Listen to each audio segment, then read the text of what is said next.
Area farmers may feel the impact of another rainy April.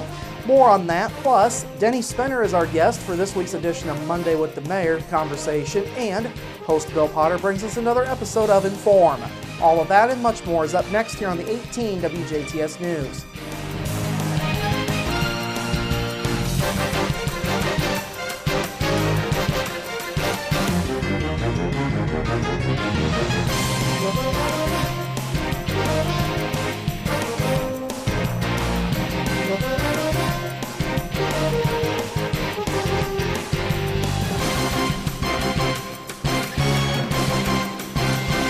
Hello, I'm Bradford Raths. We begin with a night that didn't end so well for a Ferdinand man who police say was threatening customers at a Mexican restaurant on Jasper's north side.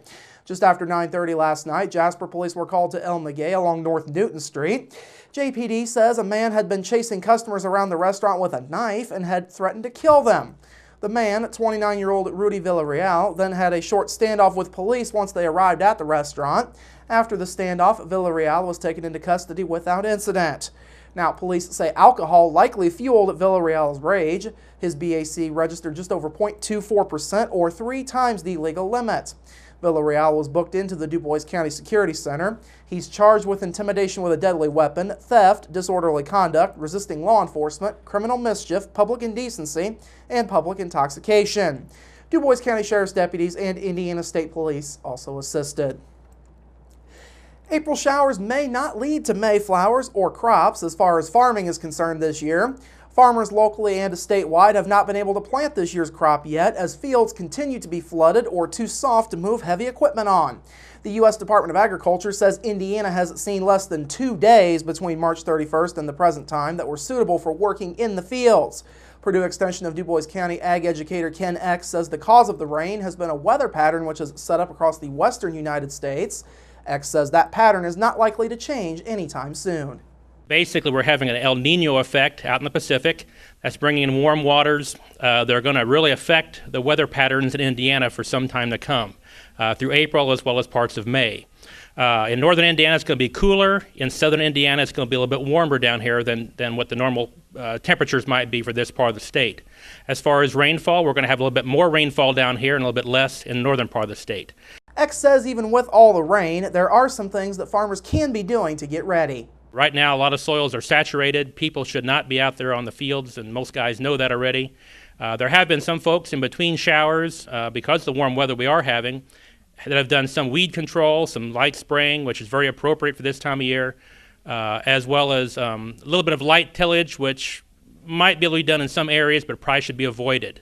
One of the big problems you have this time of year is people trying to get out there early on the soils. Now, locally, the Jasper Wastewater Treatment Plant says we've had 10.9 inches of rain this month. That's nearly 2 inches more than April of last year, and the most rain that Jasper has had in April since 2011. Of course, the news may not be all bad. Purdue officials say corn and soybean planting was also delayed last year due to rain. However, Indiana farmers wound up with record crops for both corn and soybeans. A new season for the Spirit of Jasper train is just around the corner. This year's season kicks off on Saturday, January 6th with a ride and dine train. The train departs from the Jasper train depot at 6 o'clock that evening, and the ride should last about 2.5 hours. There will be a total of 8 ride and dine trains on this year's schedule. The schedule also includes 7 round-trip express train rides from Jasper to French Lick, several rides during this year's Jasper Strassenfest, and 7 of the fall foliage ride and dine trains, among others. This year also marks the debut of a new chocolate wine and dine train. This train will be for passengers 21 and older and features dinner from the Schnitzelbank, wine tasting, and chocolate from Chocolate Bliss. These trains will also leave the Jasper train depot at 6 o'clock on Friday, September 25th, and on Saturday, October 3rd. They return at around 8:30 each of those evenings. Now, Jasper Mayor Terry Seitz says the Spirit of Jasper was at 98% capacity for the 2014 season. Seitz says the train has grown significantly over the past few years. So we started from scratch, truly, and then we've grown to the point where we added a car to the back of the train, a Pullman car that we have the fortune of just using from year to year. We always hope it's available because ultimately it adds 30 tickets a ride when it's used, and that's about the only way we can really grow. And so that being the case, I think it's really important that we go ahead and do this again. The Monon car that has been used on the train the last 2 seasons will return for this year as well. For more information or to get tickets, you can call Janessa Wolf at 812-482-5959. You can also go online to spiritofjasper.com. And as we head to break this evening, a new look has made its way to Kimble Office's Jasper showroom. Company officials say the room has seen new floor and lighting, new colors, changes to graphics and imagery, and a glimpse of the company's product portfolio.